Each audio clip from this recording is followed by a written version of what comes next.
¿Qué, qué viene como tal de oxigenoterapia? Vimos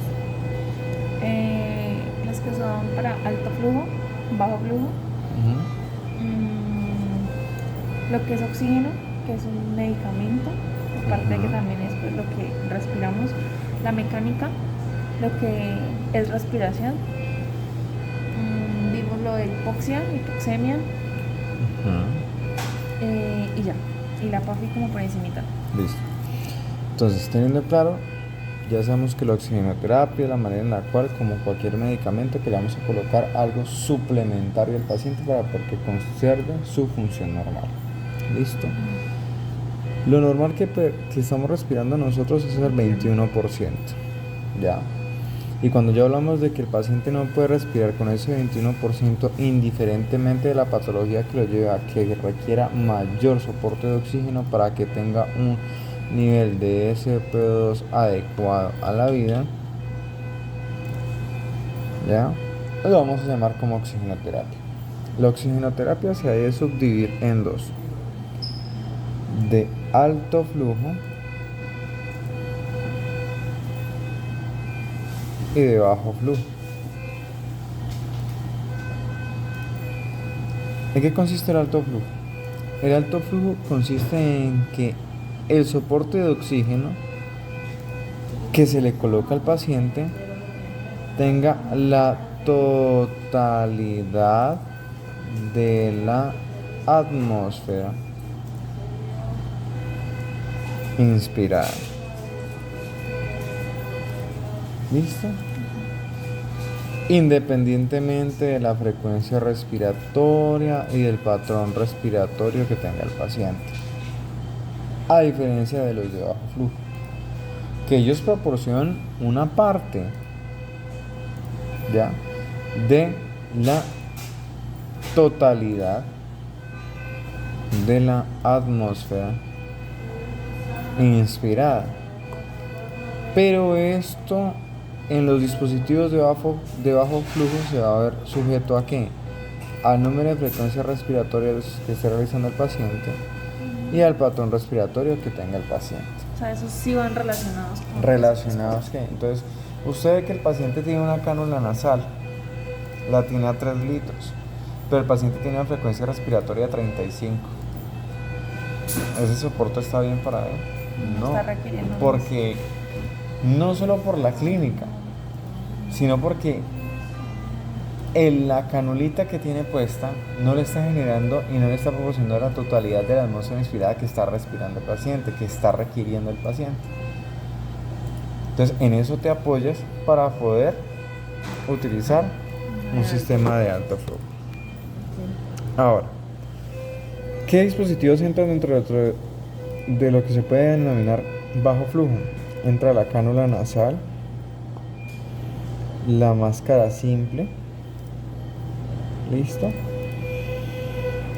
y entra la máscara de reinhalación parcial, eh, esos son como los que más utilizamos nosotros. ¿Listo? La cánula nasal va del 24 a 32%, del 40 al 80%, y la máscara de reinhalación parcial que iría desde el 50 hasta el 80%. Hay alguna literatura que dice que puede ir hasta el 90%, y esto va en relación a qué? Al flujo. ¿Listo? Según el flujo que nosotros le coloquemos al dispositivo, así mismo nos va a proporcionar esa determinada F2. ¿Ya? Ahora, cuando estamos hablando de alto flujo, el alto flujo quiere decir el dispositivo que, si el paciente está respirando 30, 35, 20 y pico, ¿ya?, nosotros vamos a tener la tranquilidad y la certeza de decir, sí, el paciente está respirando 24, 35, o en su defecto el 50% de la totalidad de la atmósfera inspirada. A diferencia de estos. ¿Por qué? Cuando estamos hablando de alto flujo, nosotros automáticamente nos tiene que venir a la cabeza el Venturi, el sistema Venturi o la máscara de oxígeno Venturi. ¿Listo? La máscara de no reinhalación y ya ahorita último pues la cánula de alto flujo. ¿Ya? El Venturi, ¿por qué? El Venturi actúa bajo la ley Venturi. La ley Venturi. Y una ley física que es el efecto de Bernoulli. ¿Cómo así? Si tú ves el Venturi, vos vas a ver que el Venturi tiene unas ventanitas, ¿no es cierto? Y él por dentro tiene un poro. ¿Ya? ¿En qué consisten esas ventanitas? ¿En qué consiste ese poro? Cuando estamos hablando de la ley Venturi, dice que un flujo a determinada velocidad, ¿listo? A mayor velocidad va a haber mayor concentración del gas. Solamente cambiar las proporciones del 8 más dos gases. Y al haber mayor aceleración y mayor concentración del gas por la salida de este porito, se va a generar de forma perpendicular un efecto de succión o un efecto de vacío subatmosférico. Entonces va a haber un aumento de la presión subatmosférico. Entonces algo que tiene el Venturi, que es que tiene una manguera corrugada a un lado, ¿no es cierto? Entonces, ¿qué pasó? Aquí yo le digo, le voy a poner 12 litros de oxígeno. Y el sistema Venturi no quiere decir que solamente con el chorrito de 12 litros que salta por ahí aquí ya le estoy proporcionando la totalidad de la atmósfera. No. Hablo de la totalidad de la atmósfera cuando tengo esta manguera corrugada adherida al kit Venturi, a la copa Venturi o al accesorio Venturi. Entonces, por medio de estas ventanitas, al generarse la presión subatmosférica, pasa el aire de la atmósfera y se mezcla por medio de la manguera corrugada con un flujo turbulento que sale por la velocidad. Y entonces esa mezcla es la que permite decir que nosotros le estamos proporcionando la atmósfera total inspirada al paciente. ¿Listo? La diferencia con la máscara no R. Si tú ves la máscara no R, la máscara no R viene a ser máscara de no reinhalación. ¿Por qué? Porque sí o sí ella tiene que tener estas tres válvulas y adicionalmente tiene que tener su bolsa de reservorio. Si ella no tiene estas tres válvulas, es una máscara de reinhalación parcial. Si tiene las tres válvulas, es una máscara de no reinhalación, que tiene dos válvulas y estas dos válvulas son exhalatorias y esta que es inspiratoria. ¿Listo? Ahí ya estamos hablando de que es una máscara de no reinhalación. Si le hace falta una de estas, no, ya no es. ¿Vale? Cuando estás hablando de presión arterial de oxígeno, es la cantidad de oxígeno que ha captado la hemoglobina. Y esta hemoglobina que yo mido es la hemoglobina que se encuentra a nivel ¿qué? Los gases arteriales. Arterial. Exacto, arterial. Entonces ahí por eso es que trae esta A pequeña, en la minúscula. Si fuera así, diría presión alveolar de oxígeno. ¿Listo? Por eso no puedo colocar esta A mayúscula si estoy interpretando los gases arteriales, a menos de que usted esté buscando de otra cosa diferente. ¿Listo? Entonces, eso es la presión arterial de oxígeno. La presión arterial de oxígeno es la cantidad de oxígeno captado a nivel de la hemoglobina, a nivel ¿qué? Arterial. ¿Listo? Lo que yo busco es que se encuentre por encima o que sea mayor de 60 milímetros de mercurio. ¿Listo? Cuando ya está por debajo algo pasa. Es hipoxemia.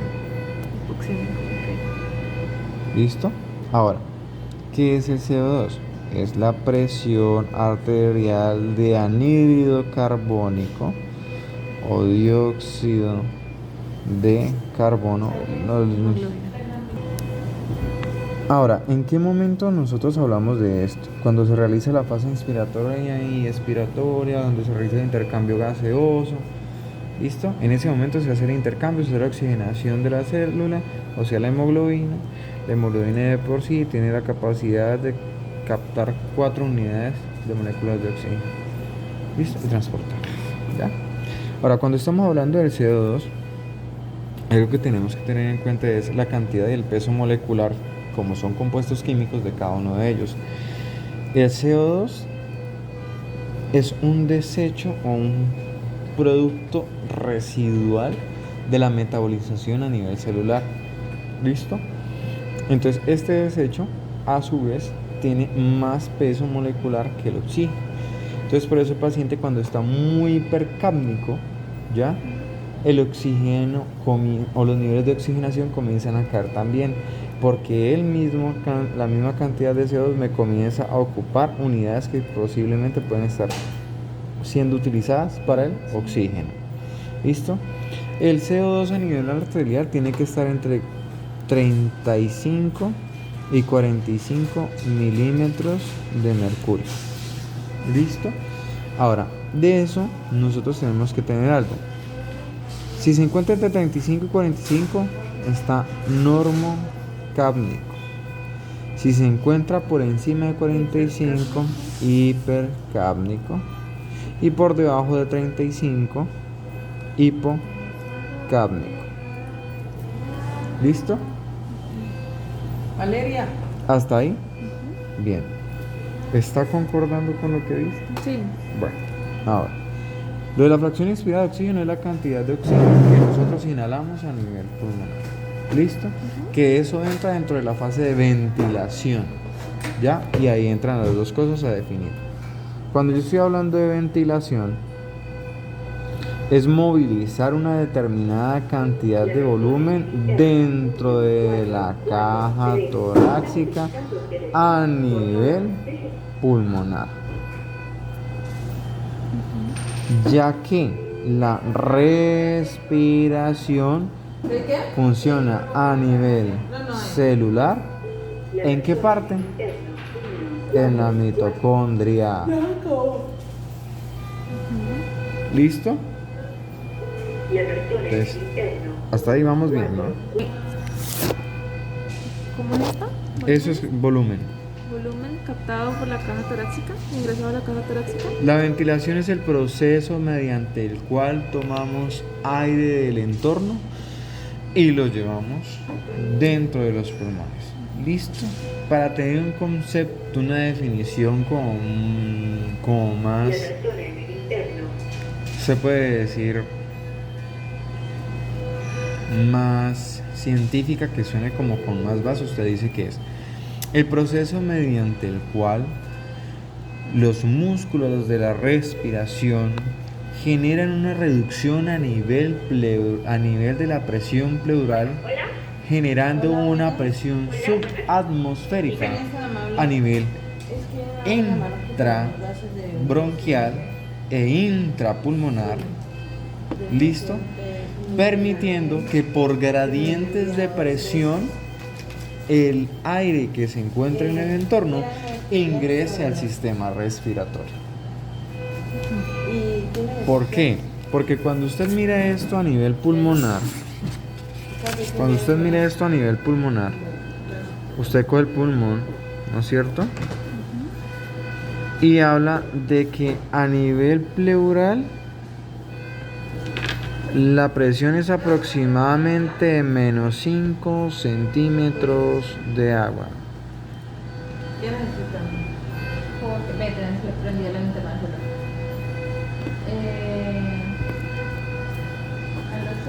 ¿Listo? Ese es menos 5 centímetros de agua. Hay libros y literatura que dicen que la presión transpulmonar es el reflejo de la presión pleural. A los últimos dos les quedan los propofol. Y entonces a eso entran muchas discusiones como de que nosotros tenemos PIB natural o no tenemos PIB natural. Pero eso es otro tema diferente. ¿Ya? Entonces, ¿qué pasa? Los músculos de la respiración, de por sí más que todo el diafragma, que es el encargado del 80% de la fase inspiratoria, desciende. Al descender, él automáticamente arrastra consigo ¿a quién? A la pleura ¿qué? Parietal. Y por ende, esta presión pleural se incrementa. Pero cuando yo digo se incrementa, no es que se vuelve positiva, no, se vuelve mucho más negativa, generando de que a nivel intrapleural la presión que haya sea como negativa, y todo esto se traduzca para poder que la presión, los gradientes de presión que se encuentran afuera, la presión atmosférica, el aire que nosotros estamos respirando normalmente, que tiene mayor cantidad, que tiene mayor volumen y se encuentra positivo, pase Se vaya a lo negativo. al sistema respiratorio. Pero eso habla del gradiente. Esos son los gradientes de presión. Cuando nosotros hablamos de gradientes de presión, es eso, que lo que se encuentra de mayor cantidad, de mayor volumen, pasa al área de menor cantidad, de menor presión, de menor volumen. ¿Listo? Mira que ella nos hablaba del surf. ¿Cómo se llama? Surfactante. Surfactante. ¿Eso qué es? Entonces, ¿qué pasa? Cuando nosotros miramos a nivel microscópico el alveolo, él está compuesto por un epitelio simple, ¿ya? Y si usted lo mira a nivel microscópico, el epitelio simple es una cadena simple de células. Y dentro de la unión de estas células, si lo ampliamos mucho más, vamos a ver la unión de un neumocito tipo 1 y otra célula que es un neumocito tipo 2. Entonces, cuando estamos hablando del neumocito tipo 1, es el que se encarga del proceso de...